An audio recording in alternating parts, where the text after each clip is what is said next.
Everybody, thanks for tuning in. We have a very special guest tonight, the lovely, talented, beautiful Sydney J.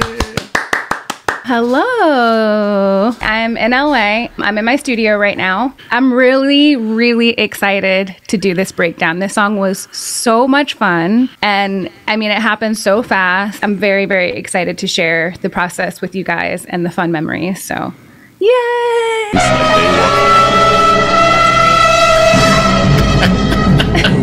It scared the shit out of me. God, I need to turn that down. I feel like we should talk about the song. I am going to change the... Oh my God. We do have multi-views. And I also got this guy, in case you want to see me suck at keyboard playing. Who had the 60s song idea? I mean, we didn't even talk about it in so much detail. Talked about it. You must have started on Friday. And I think we had talked about the concept on Friday, and I was nervous, but I knew it'd be great. But I was like, what? But once you sent me the demo, I was like, 100%. This is crazy. I'm happy to hear that. I tried to remember how I came up with that. I'm actually not sure. The way I started this, I was listening to the chord track. I just gonna load it into my sampler and just jam. And I kind of came up with the idea of a 6/8. Once I did that, I had this kind of Motown vibe. Then I came up with this pattern. This is what it sounds like without the effects. I went to search for drums, and then I went to Tracklib. The cool thing about Tracklib is they also have multi-tracks for a couple of songs. I found this track by The Robert and the Half Truths. It sounds like this.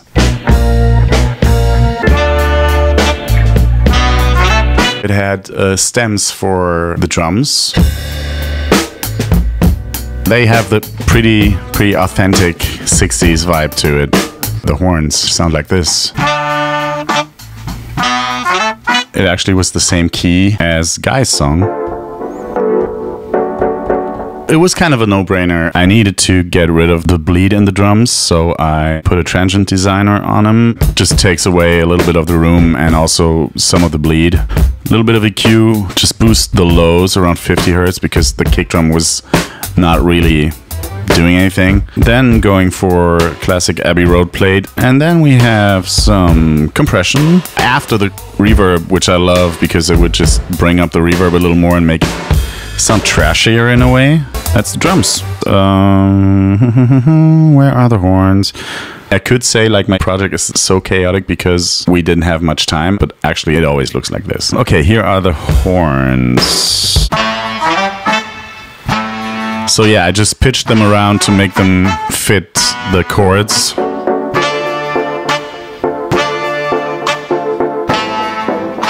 I really don't know what I'm doing. Nobody really knows what they're doing. Here's the bass. This is just the stock Logic bass amp. EQ'd that a little bit to get rid of like a resonance that my bass has. This is the guitar. This is a cool guitar plugin I recently got, and I just really love it. It's the Cory Wong signature pack by Neural DSP. Cory Wong is the guy from Wolfpack, and I really love his guitar tones. I cannot play keys, so I just programmed it, and you just have to be so quick with everything, and everything just moves so fast, and there's probably so many mistakes in here. That's the good thing when you're doing like 60s soul, because I mean, those guys weren't perfect players. It sounds like very authentic. So here's the awkwardly played whirly, which is a Scarby, and I panned that almost all the way to the right, so it gives like a nice counterpart to the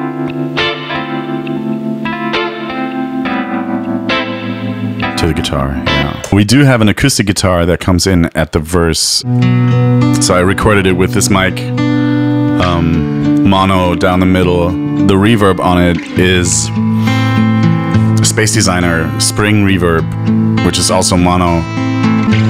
Compressed it a little bit, put Soothe on it for the string noises when you slide down and up and down the strings. Soothe is very good to just tame those irritating high mids. In combination with everything else, it sounds pretty good.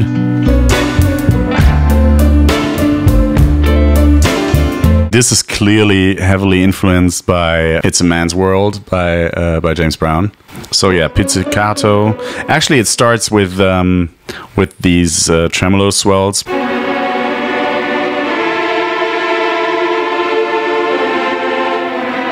That's the James Bond vibe right there. I think it works also so good with your vocal.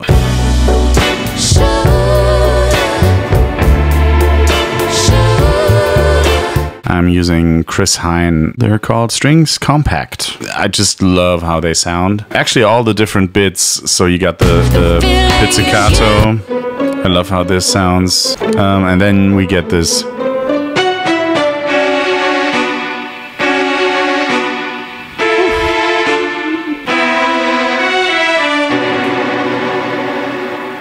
Okay, so why don't we talk about you? So Freddie sent me this like while I was asleep. I got like a really big like soul vibe. I'd never had the chance to write on something like this, and I just was really excited when I first heard it.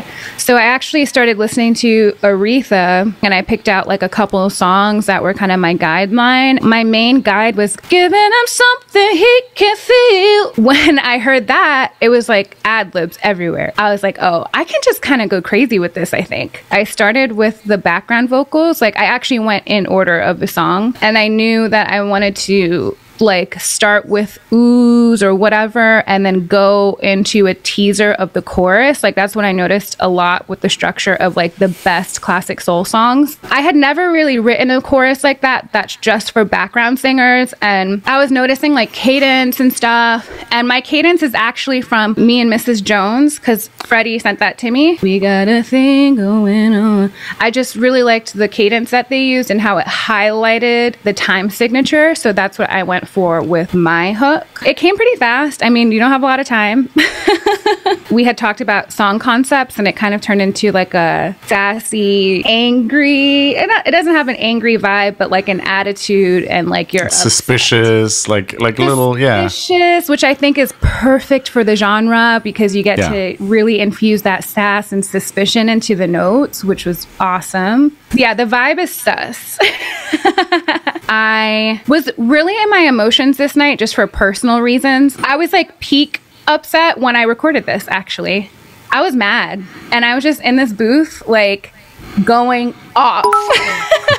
Yeah, I'm an extreme perfectionist, so I usually do like between 20 and 40 takes, but I did this in 5, like both the choruses and the ad-libs and stuff. I'm a very emotional person. It really just comes out in music, and it's my safe space, so it was like perfect timing to record this, and it was super, super fun. It's so rare that I get to sing like that. The only time I get to sing like that is on stage, and I haven't been on stage in like almost 2 years. I just want to listen to these.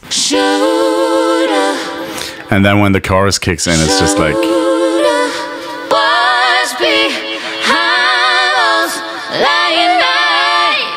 Oh my God, I love that. That's also the great thing about Sydney. You're so fast and so good, like with your ear. It's two things. It's one thing is you're super open for improvement ideas, and you're also super fast in executing them, which is really special. Yeah. Oh, I have a fun fact about these background vocals. I learned something in choir. Basically, you don't say S's in certain parts. Like you might let 1 or 2 people say S's, but most of you have to not say the S on the end or the T or whatever.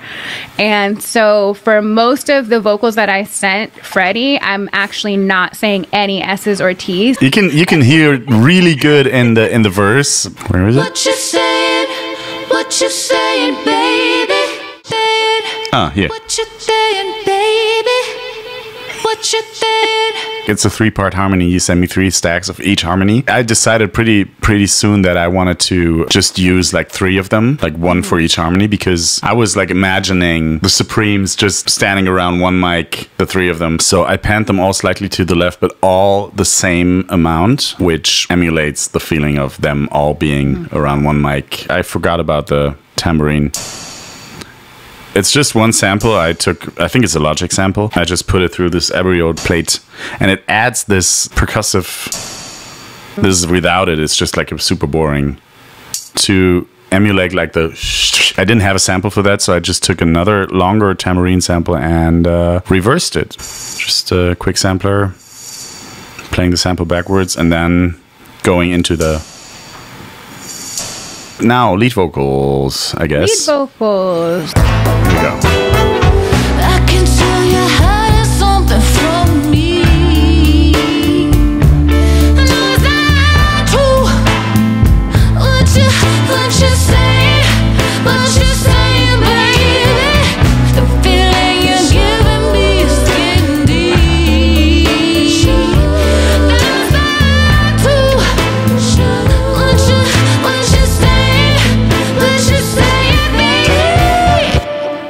you have like this calmness. Like I know something's off, but then you're just also very ragey. So I kind of wanted to play back and forth with that. I wanted to keep the song short. Like we actually cut it. It was much longer to begin with. For the second verse, I wanted to have a different melody just to keep it interesting. I like actually took a bathroom break and I had the second verse melody come to me like as I was walking out of my studio. And so then I just sang it and I came back and I sat down and I sang it. Or I stood up and I yelled it. I'm going to play the second verse and just only the lead vocal. So enjoy that. Still speaks his truth. A man still finds his way. I ain't your number. I can't resign you. What you say? What you say, baby? Watch me. So much fucking soul in there. It's amazing. When you're not thinking about recording something, that's like when the best stuff comes out. It's just in the moment. And yeah, you might have like a trash take right after that, but you can never capture that again. So I was really just pretending I was just like on stage or actually talking to somebody, and I had so many good things come out. Like I shocked myself on that one. We played around with some of the ad-libs. It got a little busy, so we chopped them. I'm really not an engineer, or at least like not an experienced. I just turn some knobs and open some plugins and see what happens. So with the lead vocals, I kind of had an image in my head what I wanted it to sound like. It starts with this guy, which I really like, especially the saturation features on this, which are crazy. Like this is turned to 7.6 out of 100, and it already does so much. The feeling you're giving me is getting deep. I love the sound.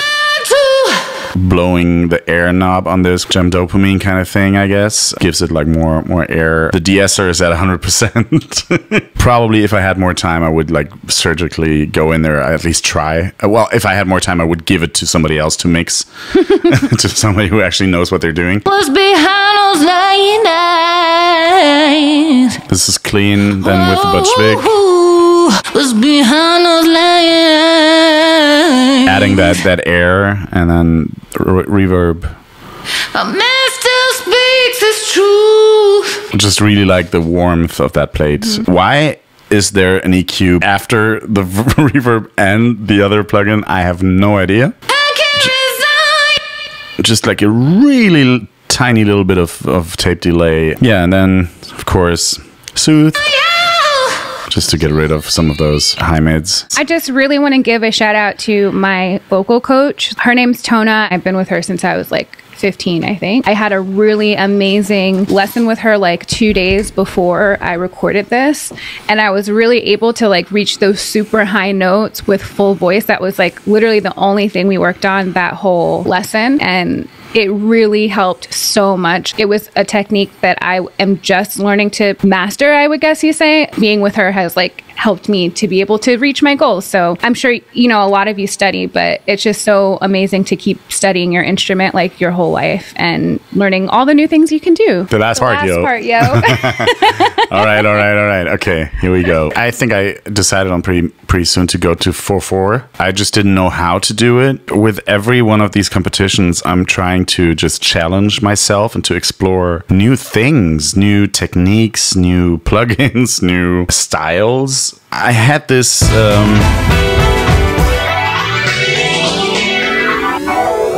this run that goes down, and I thought like, well, if I repeat these things and then use that moment to speed things up, so I just flex timed those guys here and flexed on us all. They're both going to a bus. Actually, this is already a sample. I bounced the whole instrumental track and I started fucking around with that because I didn't have the vocals yet, and I wanted to keep going on this end part while you were still busy with the vocals, I guess. And to be really honest, I think it might only be an MP3. Sent those to a bus, panned them left right a little bit, and just put EQ on it, automated that, put compression on it, a phaser, sound toys, and yeah, that's that. And then there's just two risers that go along with it.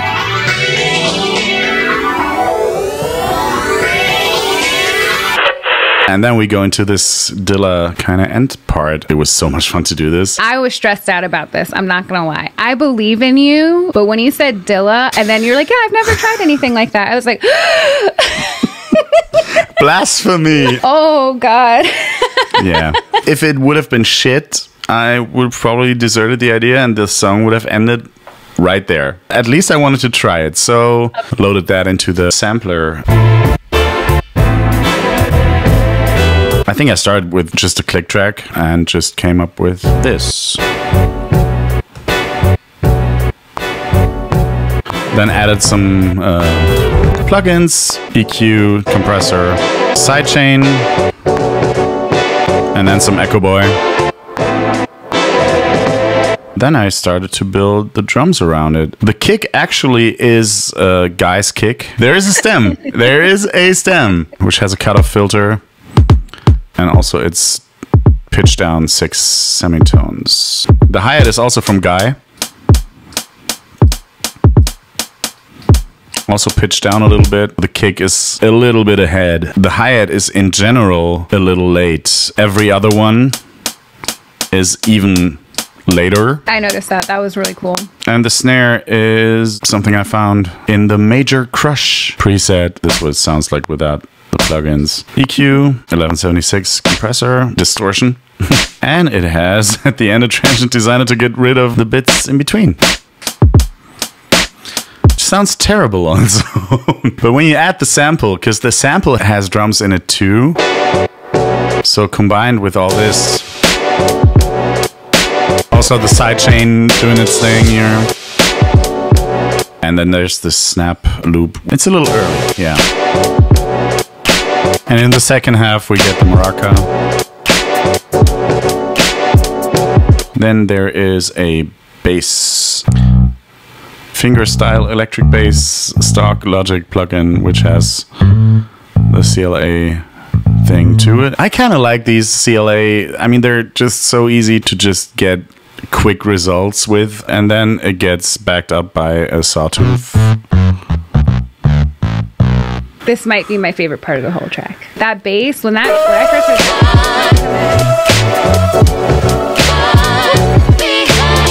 that hit me in my soul. Did it hit you in your plums? Never mind. Lady plums. Oh, the ARP, so good. It's Juno in combination with Soundtoys Crystallizer. I only got my Soundtoys stuff, well, not so long ago, and I just love like trying out like, what does this plugin do? I just read the name and I didn't know what it would do. I heard this ARP without it. Put a little bit of H delay on it to make it a little more moving. But then I thought, hey, I want something that just gives it like this sparkling crystal. Ooh, crystallizer! That must be cool. And it is exactly what I wanted. It's adding like an octave. And just crazy panning delay shit. Of course, there's another stem in here, if I may say so, which is the... Another stem. We found 3 so far. Yeah, stem police. Brace yourself. Sidechained by kick and snare. Yeah. Oh yeah, took that frequency out because it was fucking killing me. Oh, and there's another stem with the vocal sample, which you almost can't hear, where I automated the remix effects to do like a choppy kind of thing. I think we come to the vocal sample, which was a lot of fun. I kind of just mapped, I think this is the whole chorus, yeah.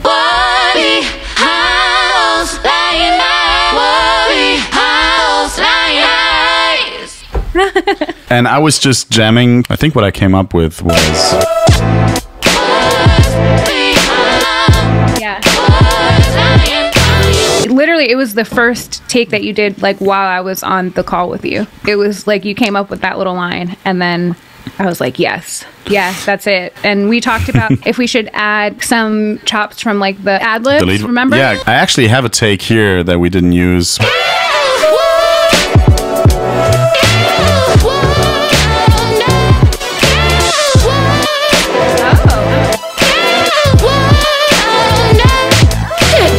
Okay, so people are talking about the wub. I am going to take credit for it, but I'm going to give other people credit for it too. So it was my idea. I heard it in my head when he sent it to me. I was like, we should add wubs. And I told him, I was like, this is going to sound crazy, but I think we should do dubstep wub and really draw it out. And we were trying to figure out which beat for it to come back in on. And I was like, why don't we just do 4? Like, let's just be crazy. And then let's add strings to make it build tension. That was super fun. And he executed it super fast. I had no... You were lucky. I was playing around with the DX7. I remembered that there were like a couple of presets in there that had the name Wobble in them. I didn't even hear them. I just saw the name. There's one that's called Wobble Bass, and it just does like... I actually bounced that in place with the effects on it. I think I had also the CLA bass on it, probably, with lots of distortion. And the slowing down thing is probably isotope vinyl.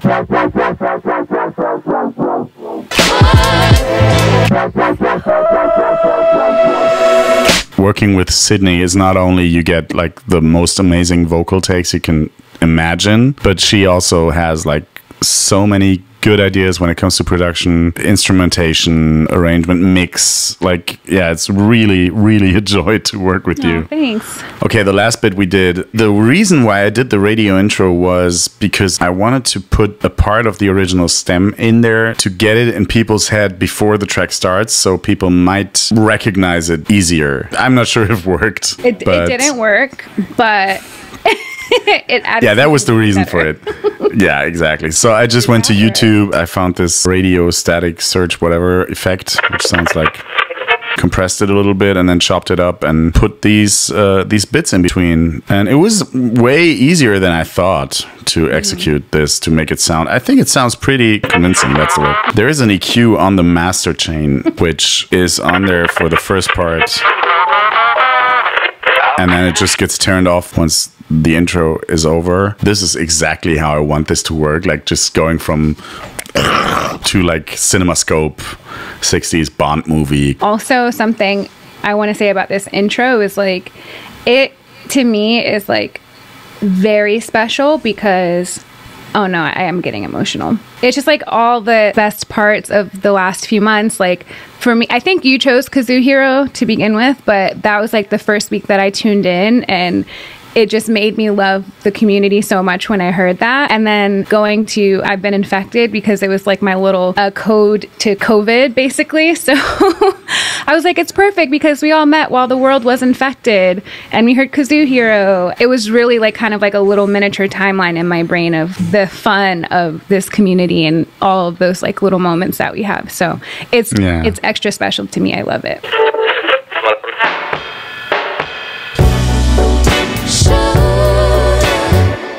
Thank you, Sydney, for collaborating with me. Thank you for collaborating with me. It was so much fun. It was so easy. I could not be happier with this song. This song is one of my favorites I've ever done. Thanks, everybody. This was really, really, really fun. Thank you so much. See you next time. Have a great evening, rest of the day, whatever it is where you are. Love you all Thank so you much. for tuning in. Take care. Bye-bye. Bye.